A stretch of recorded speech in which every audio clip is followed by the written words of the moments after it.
Welcome to the Going North podcast, where you will be encouraged, informed, and empowered to embrace your dreams and advance in life through authorship. I'm your host, bestselling author, certified leadership trainer, and book enthusiast Dom Brightman. Be sure to check out the goods and services from every guest, as well as some of the books from yours truly, the host. Now let the fun begin.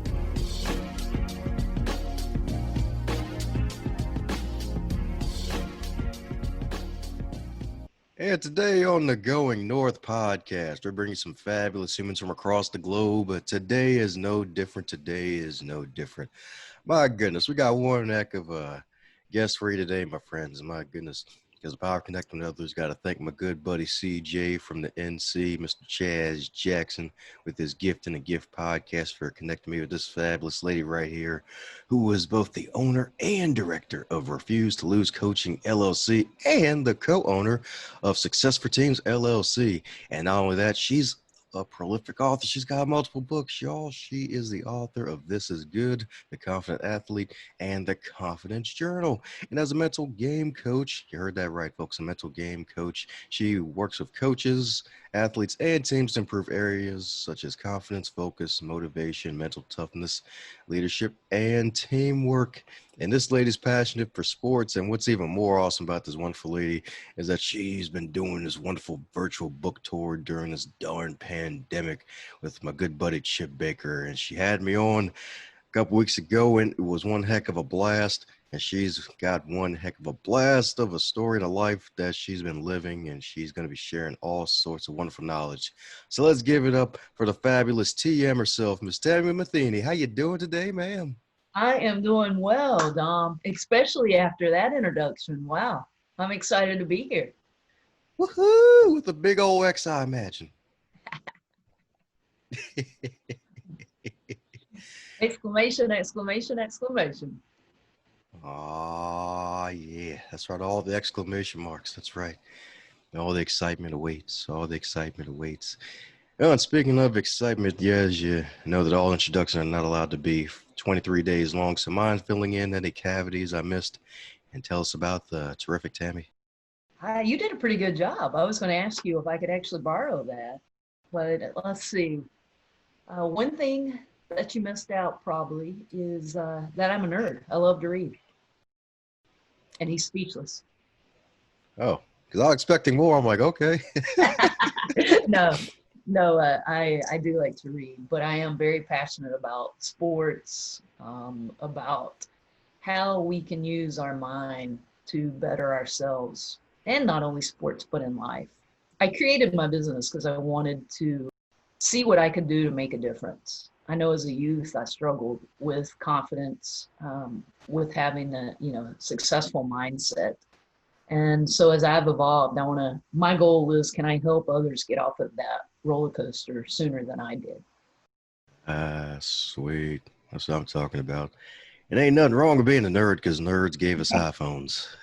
Well, they help us learn and grow. And, that was one reason for the book tour. It's been amazing, all of the authors, including you, that I've been connected with through it, and how that helps me evolve and grow. Yes, that's right. We could be the best forest ever together. I get to be the palm tree over the oak tree, though. Yeah, I like palm trees, so this is good. This is good. That's like the pun for this episode. How many times can we say this is good? But you'll be amazed. The more you do say it, then the more it just kind of catches on, and you'll start to find the good in everything. That's right. Just don't turn this into a drinking game, listeners. Don't do it. Don't do it. Don't do it. Every time we say this is good, don't drink. Don't do it. Oh, this is water. I've got my power zero right now. Yes, indeed. That'll work. That'll work.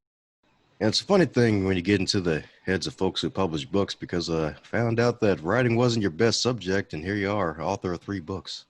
Yes. So I did pretty well in school. I made A's on almost everything that I did, except if it involved writing.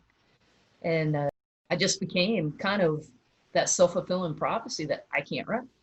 I would get papers back, great research, great content, poor writing. And so I even had it was my English teacher my senior year in high school. And I thought, all right, I'm going to do the best I can possibly do. And I worked so hard on this book report. And I knew it was like the best thing I'd ever done. And she handed it back and said F, that it was too good to be mine. So I was like, yep, see, it's just kind of confirming that I can't write. And I hung on to that for years. And even with the job I was doing, okay, I can go talk to a group, stand up in front of hundreds of people, but I can't write. I'm not leaving anything written. And, you know, the advice of a lot of people was you need a blog, you need a book, you need something to reach more people. Nope, I don't write. So that was just my easy out. And finally, I was challenged. You know, you work with teams and individuals and encourage them to step outside their comfort zone, but you're not. So, how good of a mental coach are you? So, I was like, oh, ouch. Okay. So, you know, that was my journey. More to get outside my comfort zone was the main reason that I started writing, and to show myself that I could do it. And you know, it is really liberating, the confidence that comes once you do step outside those comfort zones and kind of break that cord. Yeah, that umbilical cord of fear. That's what I'm talking about. I might have to steal that term too, but yeah, it's a strong cord. That's, you know, we all have them, and we hang on to them tight. Yeah, you can see that again. It's like, no, don't take me out this comfort zone. The pillars are so good.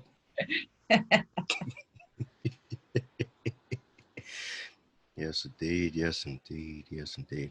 Well, it's actually good you got folks that actually challenge you to join the business of immortality, of authorship, to put some pen to magical paper. 'Cause that seems to be the thing with a lot of folks who write books. It's like a lot of them, it's like usually they say that writing wasn't one of their best classes at one point. And voila, here we go. Published author, baby. That's what I'm talking about. Yeah, that is true. I haven't realized that, but in talking to different authors, you're right. So, I think writing, though, if you think about it, it's more about, do you have a passion, and can you speak the passion and then just put that on paper, just as you've done. Oh, yeah, you can see that again. All the passion fruit on paper becomes colorful, at least word wise, maybe not color in the pages. Maybe that's the next idea, is a coloring book. Oh, yeah, especially since that's a thing now for adults, a mindfulness coloring book for adults. Confident coloring book. I like it. There we go. Book number 4 for Tami. That's right. The confidence calendars, baby. You can color them in now. I'm taking notes here with these new ideas. That's right. And it's a brainstorming session disguised as a podcast interview. That's right. Told you it was the danger zone. You did. You warned me. Well, speaking of ideas and calendars, I love the darn confidence calendar. It's freaking amazing. So how far in advance do you plan those out? Um, Usually, I'm still working on the one that's going to come out tomorrow. Does that give you an idea? No, I try to do 2 to 3 months at a time. I'm in my 3rd year of doing that, so I had challenged myself to try to keep everything new, but I am starting to look back at some calendars back in 18, and okay, let me recycle some. So yeah, it's about 2 to 3 months out. But I really do prefer, I'm not joking, I still am working on the August calendar. And it helps me to do that every month, or to read over it every month, because it kind of puts those ideas in my head instead of just doing it to produce the material. But I know the more I read it, then the more I'm able to live it. So that was kind of the idea behind it. It's, you know, confidence comes from what we do, say, and think every day. And so I wanted a simple way to illustrate that. And the calendar gives you just this daily thing, one thing to do, focus on doing that. Like today's Thankful Thursday. So what, you know, I think my challenge was thank someone that's helped you get to where you are today. So when I read that, when I type that, then I think, well, I better live it if I'm asking other people. So selfishly, it's been a great resource for myself. Selfish wisdom. I love it. I'm selfishly helping other people. There we go. Heck, that could be a tagline. It's like, Selfishly unselfish. that's right. I'm so selfish. I'm helping a lot of people. That's right. I'm doing this for me. And then hopefully it makes a difference with someone else. Oh yeah, it always makes a difference. It's just that some people aren't vocal about it because it's like, yeah, it's like, oh, thank you so much, and some of them just grabs like, oh, this is freaking awesome, and then out of nowhere, years later, it's like, oh, okay, cool. It's like, oh, you've been stalking me all this time. All right, appreciate you, appreciate you. Yeah, that's you probably experienced that with podcast or material you put out, but that was a obstacle I had to overcome at first because so many people do benefit from post or from reading books or a calendar, but a lot of them don't mention it, and so I was like, well, I wonder if they liked it, if they didn't like it. So that was a challenge I had to work through early on. Oh, yes, indeed, yes, indeed. And Nick, what even led to it? Because that's not an idea that everyone just comes up with out of nowhere.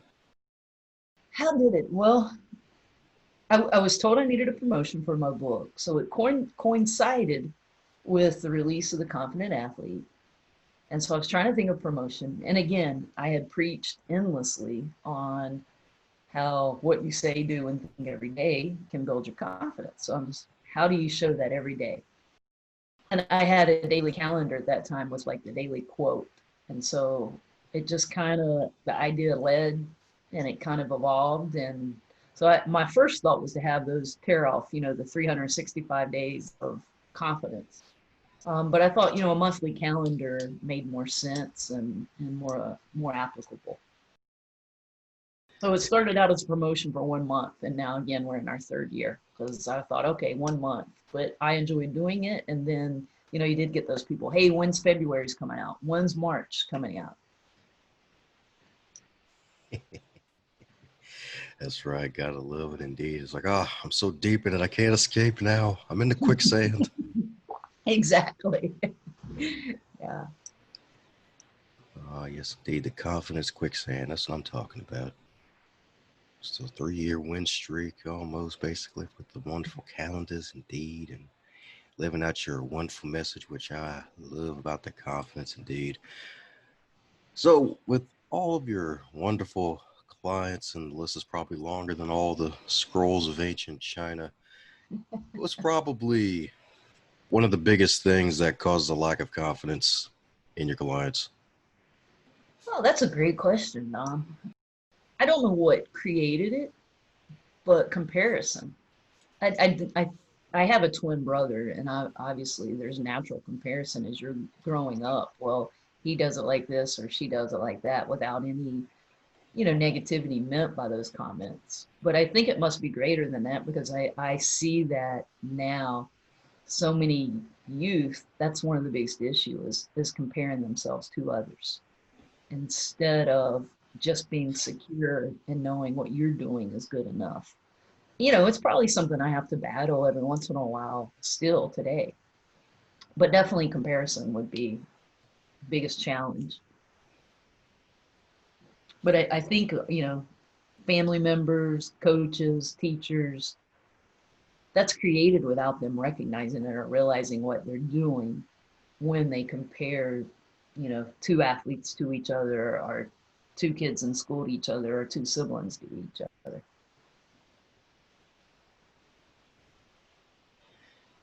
Ah, interesting indeed. And it's so darn interesting about this whole comparison thing because that's like one of the things that leads kind of like to imposter syndrome, which is a huge topic nowadays with thanks to social media and folks curating these feeds of stuff that they want you to see when behind closed doors it may not be what you see online, and with all this comparison it just leads to the rabbit hole of doom and feeling like you're worthless when truth be told you are enough if you tap into that mental power.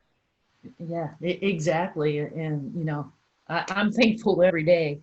No pun with it being Thankful Thursday, but I am thankful every day that I didn't have the social media growing up because I can only imagine the challenges then.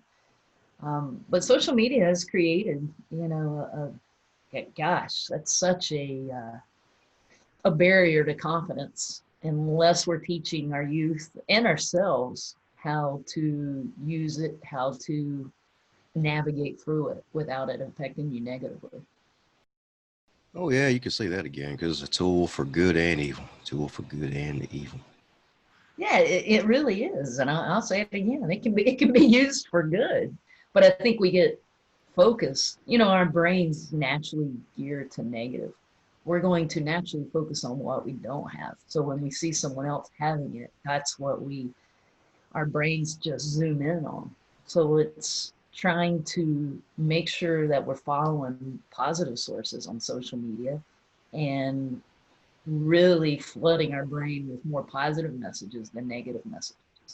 And I don't mean positive, Pollyanna positive, where just everything's positive, but more of a productive, positive message or thoughts.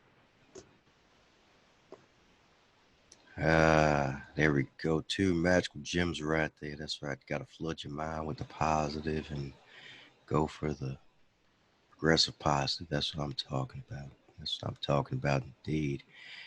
Because that's another thing about the whole positivity thing is that a lot of folks, when they hear positives, like, oh, I got to be this darn Pollyanna person. I got to be happy all the time and cheery. Got to wear a cowboy hat that's pink and have these darn tassels and be like, yeah, everything's going to be fabulous. Yeah, you could do it.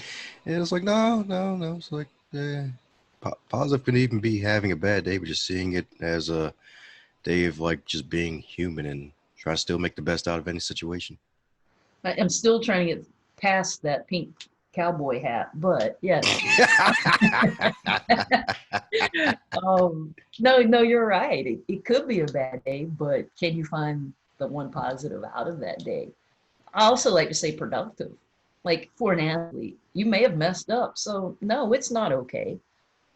But what's a productive thought to help you with your next shot, to help you with your next at bat, to help you with your next game? So, I try to teach coaches that as well. Instead of telling an athlete that stunk, we'll tell them one thing to change that helps them for next time. So I like to call it P squared, positive or productive thought. Ooh, there we go. Here's a gem for you. There we go. Tami showing off her necklace today, y'all. All the gems, baby. That's what I'm talking about. We'll get to the rings in a second. Woohoo! Yeah, there we go. Yes, indeed.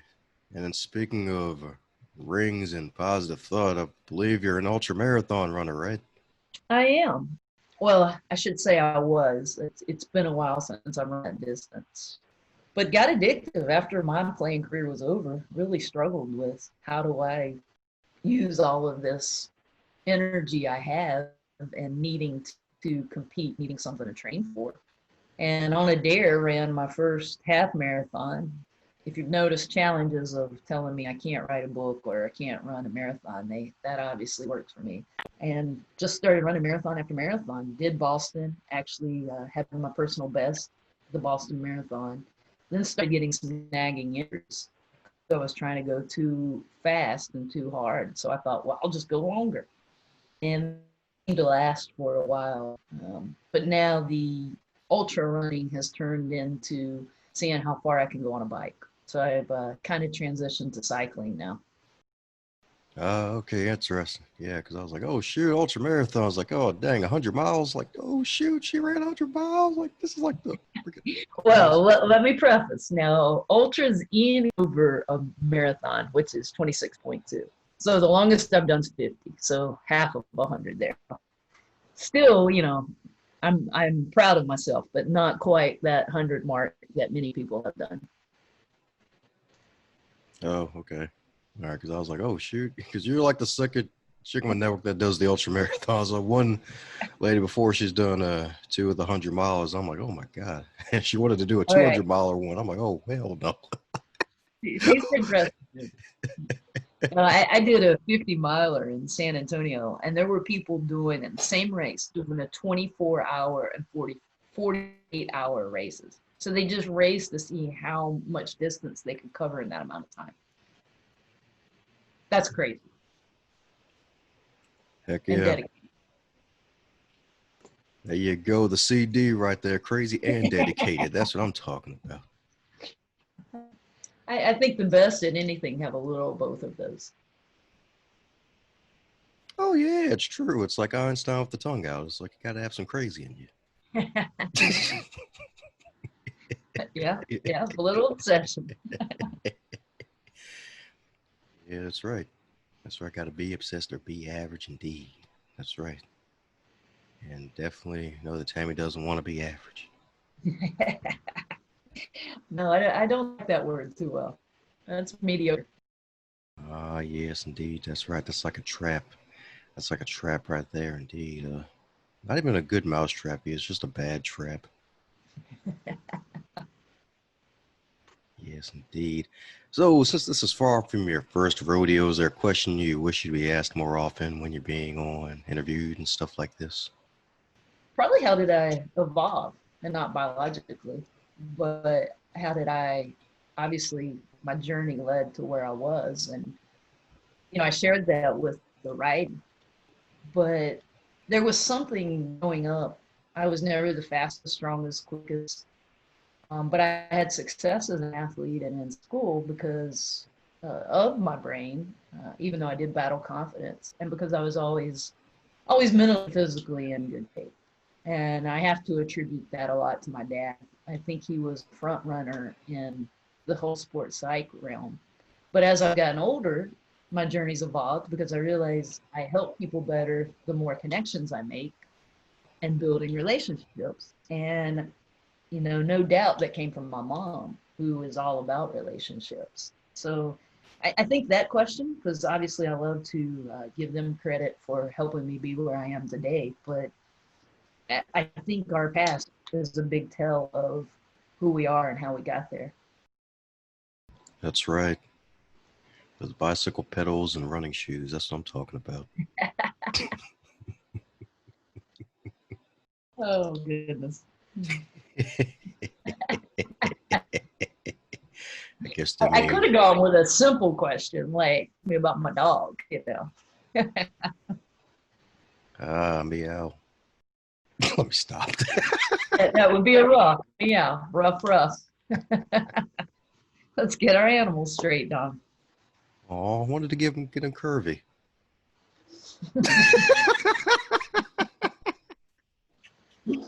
Mm-mm-mm. That's right. Oh, I could sense you trying to hold your composure over there. uh, I've said this before when we've talked that I always feel like I had a great ab workout after talking to you. See, it's happening right now. The abs are contracting. Yes, indeed. Yes, indeed. So that's what I'm talking about right there. Love from the wonderful parents, setting that wonderful example and building those great relationships across the wonderful globe. That's what I'm talking about indeed. So what's next for the fabulous Tammy? I'm pretty sure you probably got another book cooking, don't you? A couple of ideas. Everything's kind of been on hold though right now, and my main challenge and emphasis is on helping out the athletes navigate this time of uncertainty. Are we going to have sports? What does sports look like? And to athletes, so that's their main world. To coaches, that's their livelihood. So it's trying to just figure out how do I keep them with focusing on what is good and staying prepared to deal with whatever happens. So a couple of the books have been put on the back burner, but it was interesting with This Is Good. I had originally been working on another book, and This Is Good talks about an African folklore that's become my motto, and it's basically finding the good in everything that happens. And I had shared it with the team that I was working with, and they really just grabbed a hold of it and took off with it and had so much adversity to overcome, but they did it using the principles that are in This Is Good. And so they told me, they knew I was writing a book, and they're like, you've got to write one on us. And I was like, okay, sure, if you do this and this and this. Well, sure enough, they did it. So the other book had to be put on the back burner, and to get This Is Done, to get This Is Good done. But, that was the main reason for writing that one, was to honor this group of ladies that showed what having the right kind of mindset can help you, achieve. Maybe that could be another book. This Is Done, The Gift of Completion. That's the way I felt when it was done. That's for sure. Woo, this is done. This is good because it's done. No, that what's interesting, I did think that, because it was a great challenge trying to tie in lessons with a real journey of other people and wanting to make sure you did right by them. So there was more challenges than the confident athlete, just putting my ideas and exercises in a book. But it's kind of like when you finish writing, and I don't know if you've experienced this with yours, but there's that what now? And it's almost like, what's the word I'm looking for? You miss something after it's gone, and Emptiness, I guess. emptiness, yeah. Or like, I did that with, long runs. There's that emptiness after the training. Okay, now it's done. Now what? Um, so postpartum depression, I guess, from the book, maybe. So it does, you think, okay, I'm done, I'm not doing anything else. And then in the next few days, the brain starts thinking, okay, what's next?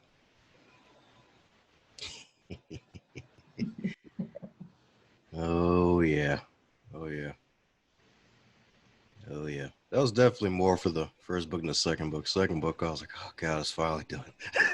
It's like, oh, God, But it's I finally. guarantee you already started thinking about something else. Well, heck yes. That's right. Okay. All right. See, you had to, all right, it's done. And you enjoyed that briefly. And then the brain started thinking, what else?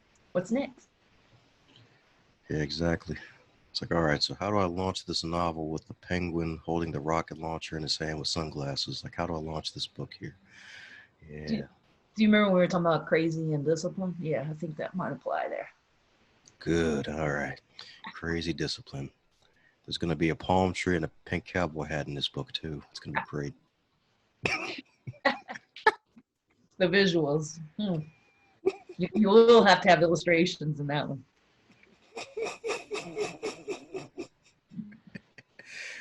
See, this is what happens when I use the tree joke already.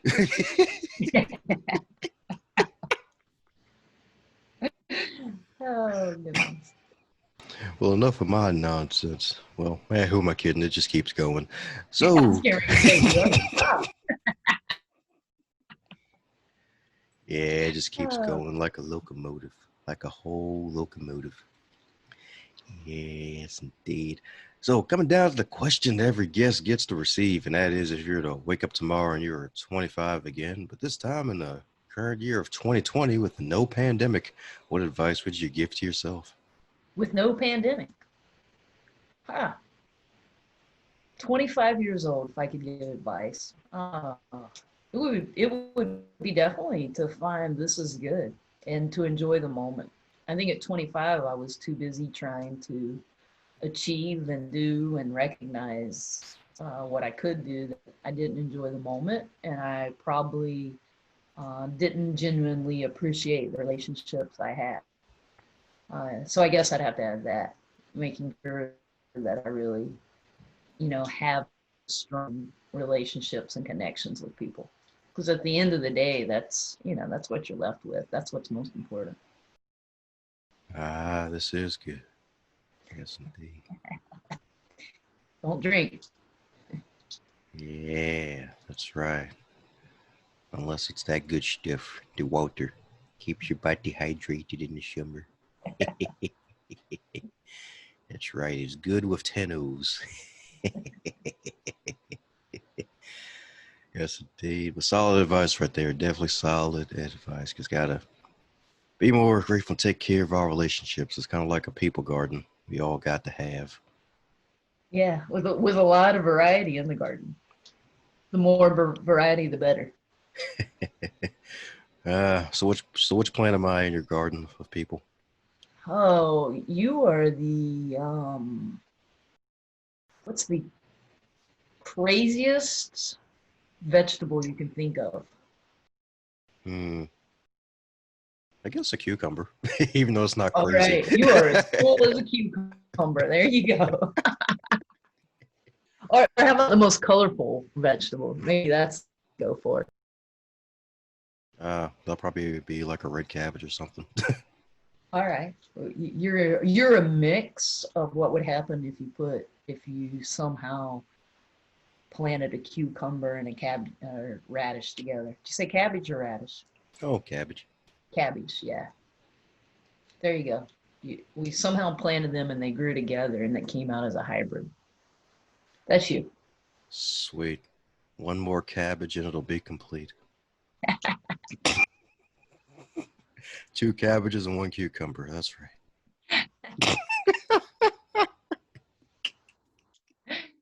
Oh, So since this is so good and folks want to keep up with all the magical good stuff you're doing, what's the best way for folks to keep up with the tantalizing Tami? probably social media. Twitter accounts at Tami Matheny. That's mainly based on confidence. And then the second one is at R2L Coaching. And then Instagram at Refuse to Lose Coaching. And then I have a website, www.r2lc.com. And you can easily get on the free confidence calendar list on the website or sending me an email and I'll be glad to put people on that. Email is Tami at r2lc.com. Oh, yes, indeed, folks. Yes, indeed. So there you have it, folks. Head over to Tami's wonderful website. Head over to social media pages, like everything, and get on that list for the confidence calendar. That's right. So you can set your month up for some magnificent success, y'all. It's some good stuff.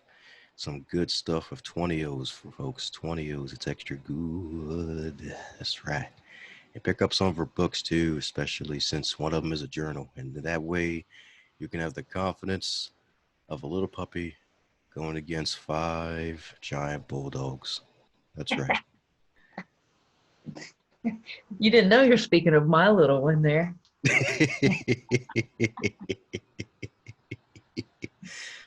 That's right. The little dog in a fight that was told it was not supposed to be that tough. That's right. She doesn't know any better. There we go. It knows butter though, right? Yes, yes, it does. Oh. Ew. So any parting words to the folks still listening, Tami? Stay in the moment, win the moment. It's hard to have a negative thought or emotion if you're in the present moment. Most of our negativity, frustration, irritabilities come from hanging on to something in the past or looking too far ahead. And I think right now with COVID, just staying in the moment and doing what you can in the moment and enjoying it because that's all that we're, sure of. So win the moment. How's it going, you super special, awesome human? Since you made it to the end of this episode, it looks like you really enjoyed yourself. Since you enjoyed this episode, be sure to share with at least 3 people in your network and tell them what you really liked about this episode.